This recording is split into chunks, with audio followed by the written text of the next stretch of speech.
Can you hear me? Because I hate the mic. Can you all hear me? Yes. Okay. I'm Jilliana Ranicar-Breese, and my speciality is spoken word, and I'm the author of Jilliana's vignettes. And they're all true stories about either things that have happened to me or that have happened to other people who cross my path. And this one is called Elise. I came across the voluptuous Elise selling erotica and Betty Page memorabilia on Portobello Road in the street on her weekly Saturday morning outdoor stand. This was the 80s, when I too was buying, but not selling, sepia ladies of the night Parisian postcards from the roaring 20s from my archive. I had been involved in erotica since the early 80s, living in Paris, surrounded by erotic vintage photographs and other miscellaneous phallic objects. Elise could have stepped out of a French nightclub, but in fact she was of Greek heritage. Had I met her today, I would have interviewed her, but the mid-80s was long ago, and so we just would say hello and pleasantries on a Saturday morning. She looked ready for business in one way or another, having jet black, heavily fringed Louise Brooks style bob. She was very sensual and curvaceous.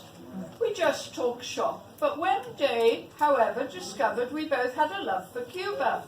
She loved to dance salsa, and confided in me she kept a young, virile lover in Havana, who she would send money to when she could via anyone traveling there on holiday. Having me in mind as her next victim, she lured me to her studio in Camberwell with the promise of lunch. I had no idea what to expect, but I was curious to see how she lived and observe her taste in decor. I wasn't sure if she was on the game and thought I would find out if she had a sexy boudoir. I gasped when I saw a huge, magnificent, surreal, Dali-esque, very foreign-looking painting on canvas that dominated the room of a Rubenesque Elise in all her naked glory, her ample breasts and nipples being squeezed and fondled by not just one well-hung male, but three, with the fourth man licking the sweetness of her honey pot. I was fascinated and, of course, asked how the painting came about, frozen in time.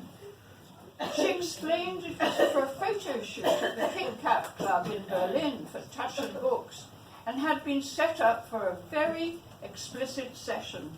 I did not dare ask how deep the penetrations were, but if any, or if she had been tempted, but she was in orgasmic heaven from the expression on her face. The Italian portrait artist Enrico Mazzini had captured her lust from the photograph she had given him as inspiration. Elise was more intent on persuading me to take a pair of Nike trainers in my large suitcase to Havana, and it was difficult to refuse, knowing how hard it was and expensive to get foreign merchandise in Havana.